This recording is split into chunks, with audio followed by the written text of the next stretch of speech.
कि अहम तरीन नाम तो बहरहाल शहजादी का फातिमा।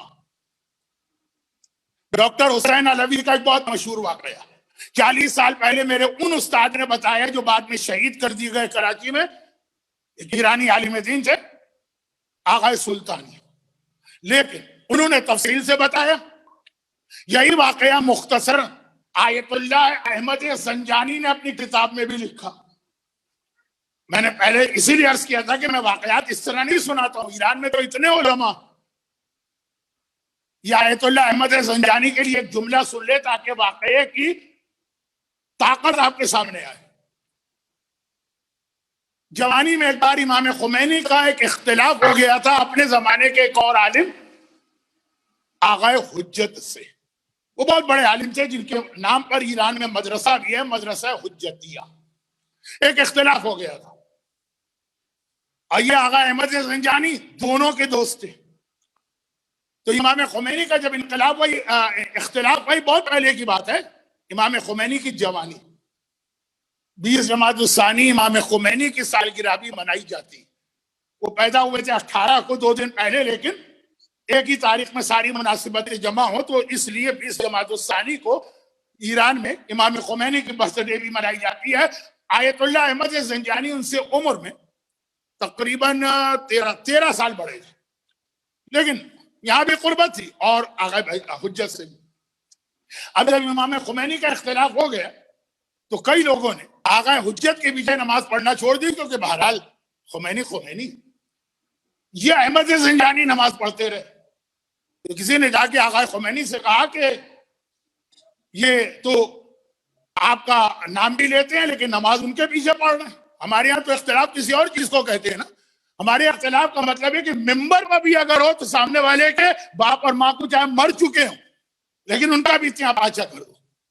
लेकिन उलमा की एक शान होती है, ये तो उलमा नुमा लोग होते। तो आगा खुमैनी से कहा कि आपका उनसे इख्तिलाफ, और बड़ा शदीद इख्तिलाफ था, लेकिन ये उनके पीछे भी नमाज पढ़ रहे, तो इनके बारे में आपका क्या कहना है? क्या इनको हम आदिल माने? आगा खुमैनी ने जुमला का अहमद ज़ंजानी के लिए कहा, तुम पूछने आए हो ये आदिल है कि नहीं? अरे इनके बारे में पूछना है तो ये पूछो कि ये मासूम है कि मासूम नहीं है। ऐसा तकद्दुस तक़वा और इल्म था इनके पास। ये इमाम खुमैनी एक एक लफ्ज इतनी एहतियात के साथ बोलते थे, लेकिन कहा कि ये इतना अजीम आलिम है, वो भी ये वाकया अपनी किताब में लिख रहे हैं। बहुत मुख्तसर बयान करता हूँ। 90 साल पुराना वाकया, जैसे आजकल कोविड वैक्सीन है, उस जमाने में कुछ और बीमारियां थी, अब तो बच्चों को भी वैक्सीन लगाई जाती है। तो जब की बात मैं कर रहा हूं, ये कोई चीज दुनिया में नहीं थी, वैक्सीन आ गई थी। सबसे पहले गालिबन स्मॉल पॉक्स की वैक्सीन आई है, या भेड़ों में जो लगाई जाती थी, वो किसने, जेनर ने बनाई कि किसने।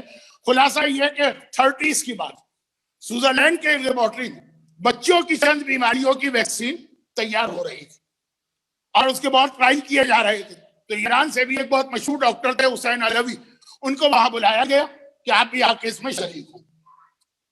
अब वो ट्रायल हो रहे हैं, वैक्सीन वहां बन गई लेकिन अब ये इस्तेमाल नहीं हो रही है और ये ईरान आ गए। अब फरमाते हैं कि मुझे तेहरान से एक और बड़े शहर जाना था, तो 30s की बात है, अर्ली 30s, बल्कि शायद लेट 20s। उस वक्त तो ये गाड़ियां वाड़ियां कार वगैरह तो इतनी थी नहीं। बस में मैं जा रहा था, रास्ते में वीराने में पहुंच के बस खराब हो गई। अब वो ड्राइवर उतरा, उसने बस को देखा, कहा कि ये बस मैं ठीक तो कर दूंगा, ये वो पुराने जमाने की बस है, शायद आपने फिल्मों में देखी, मैं तो खुद बैठा हूं। वो पता नहीं क्या, जब खराब होती है, खराब ना भी हो तब भी स्टार्ट करते हैं तो आगे एक रॉड होता है, उसको डाल के घुमाते हैं तो घुर घुर घुर घुर घुर बस चलती है, उस टाइप की बस। ड्राइवर ने कहा मैं इसको ठीक कर लूंगा लेकिन 3 घंटे लगे। अब हम वीराने में खड़े, पुराना जमाना, लेट 20s चले, 1930 समझ लीजिए। ना आबादियां इतनी ज्यादा हैं, ना सड़कें इतनी अच्छी हैं, 3 घंटे अब क्या करें? मोबाइल कुछ नहीं, आज के बच्चों के लिए कह रहा हूं।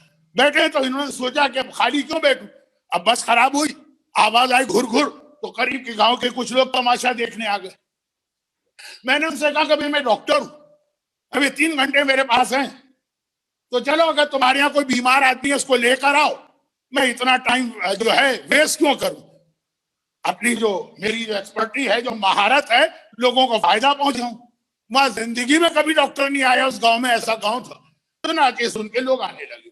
3 घंटे मेरे पास से मैं इलाज कर रहा, कांपता कांपता एक बाप अपनी एक छोटी बच्ची को लेके आया और मैंने उसको देखा बिल्कुल मरने के करीब, और इसे वही बीमारी थी जिसकी वैक्सीन वो स्विट्जरलैंड की उस लेबोरेटरी में बन रही थी और बन गई थी, और अभी ट्रायल हो रहे थे, और जिसपे मैं रिसर्च करके आया था। लेकिन पूरे ईरान में वो वैक्सीन कहीं मौजूद नहीं, तो स्विट्जरलैंड के अलावा बाहर निकली भी नहीं। यहां भी वैक्सीन नहीं बनी थी, यानी ट्रायल में थी, तो कहां किसके पास थी? मैंने देखा, उर्दू में एक मुहावरा है, मैं हंसा भी और रोया भी। हंसा इस बात पे कि इसका इलाज आ गया, ये बीमारी जो इस बच्ची को है, जो बच्चों को वो बीमारियां होती थी जो अब वैक्सीन की वजह से नहीं होती, जो 6 वैक्सीन लगाई जाती हैं, उस वक्त तो यकीनी मौत। मैं हंसा कि इसका इलाज हो गया, रोया मगर इसकी वैक्सीन तो है ही नहीं पूरे ईरान में। पूरे ईरान क्या, पूरी दुनिया में नहीं है सिवाय जेनेवा की लेबोरेटरी। अब आप बेचैन हुआ जा रहा है कि नहीं, आप डॉक्टर हैं तो कुछ करें, तो कुछ करें तो क्या करें। ऐसे वक्त में डॉक्टर क्या करते हैं कि इत्मीनान दिलाने के लिए खाली डिस्टिल्ड वाटर का इंजेक्शन लगा देते हैं कि चलो उसको इत्मीनान हो जाए कि इलाज किया। तो मैंने अपना वो जो डॉक्टरों का बॉक्स होता है, मेडिकल बॉक्स, वो खोला। जैसे ही खोला देखा वो वैक्सीन जो वहां मैं स्विट्जरलैंड में उस पर तजुर्बा कर रहा था, एक गलती से मेरे मेडिकल बॉक्स में रह गई और यहां तक आ गई। गलती से, कोई इरादा नहीं था, मैंने उसको उठाया नहीं, सोचा भी नहीं। वहां मैं सारे तजुर्बात कर रहा था, एक्सपेरिमेंट ट्रायल, वो गलती से इस बॉक्स में आ गई, बंद हो गई, और बॉक्स यहां जो मैंने खोला सामने नजर आ गई। मैंने फौरन वो वैक्सीन बच्ची को लगाई, वो बिल्कुल ठीक हो गई, इलाज हो गया उसका, और वो अपने पैरों पे जाने लगी। तो मैंने उसके बाप को बुलाया और कहा कि तुम अपने आप को खुशकिस्मत समझो, ऐसे इत्तेफाकात या को इंसिडेंट बहुत कम होते। बस का खराब होना, 3 घंटे का वक्त होना, अगर ड्राइवर कहता आधा घंटा है तो मैं कुछ थोड़ी गांव वालों को बुलाता। बस का खराब होना, 3 घंटे का टाइम मिलना, मेरा उस रिसर्च सेंटर में कुछ अरसा रिसर्च करके आना, गलती से एक वैक्सीन मेरे बॉक्स के अंदर पड़ी रहे। मैंने उससे कहा कि भाई बड़ा है, बड़ा अजीब वाकया, इत्तेफाक ऐसा है कुदरत का, कहने का इत्तेफाक मत कहिए।